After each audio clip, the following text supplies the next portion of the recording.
I think it was always like about managing certain things, like whether it was organizing toys or organizing people in like groups for a game or something like that, or even setting a schedule for like a club, very simple with like, sketch paper and colored markers, But in a way, I've always been a manager and a leader, I guess, for even simple situations. So were you one of those kids that, you would put like four, five, six, seven kids in a room and then one of them would always step up and start telling the others what to do? Were you always one of those?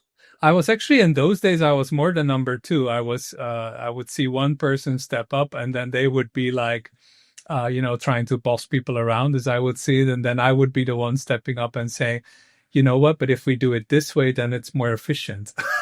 So you were kind of hidden number one.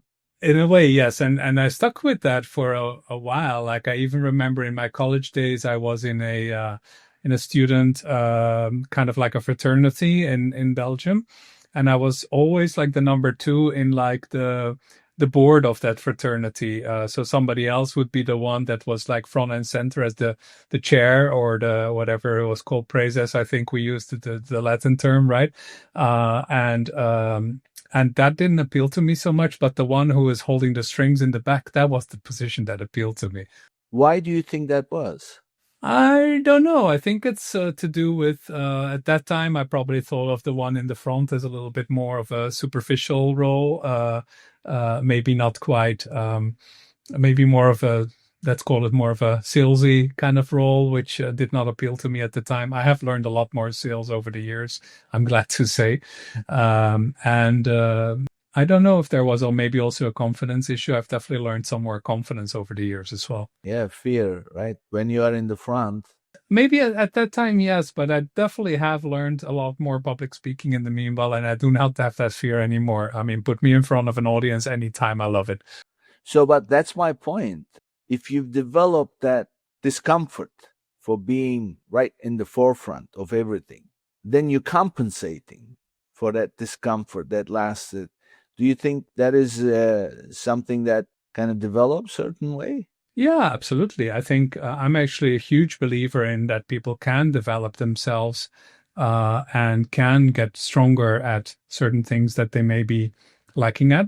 And partially that is the kind of pact with the devil that we close with the founders when we coach them. I'll tell you, Nick, that the real reason I started this coaching business was because I've seen so many founders be ousted by their investors, be put under pressure, unreasonable pressure, never been given a chance after a while to actually turn around their own company.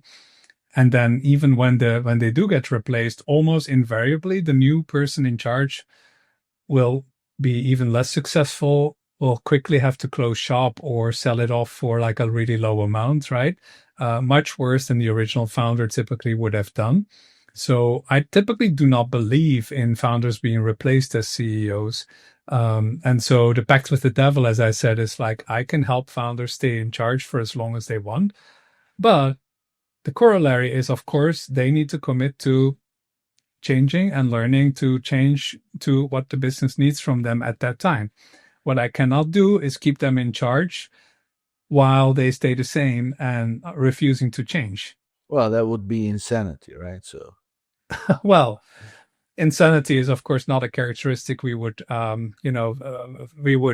associate with founders in general. But well, yeah, it's some crazy approach. we all have to be crazy to some degree, especially in the startup world.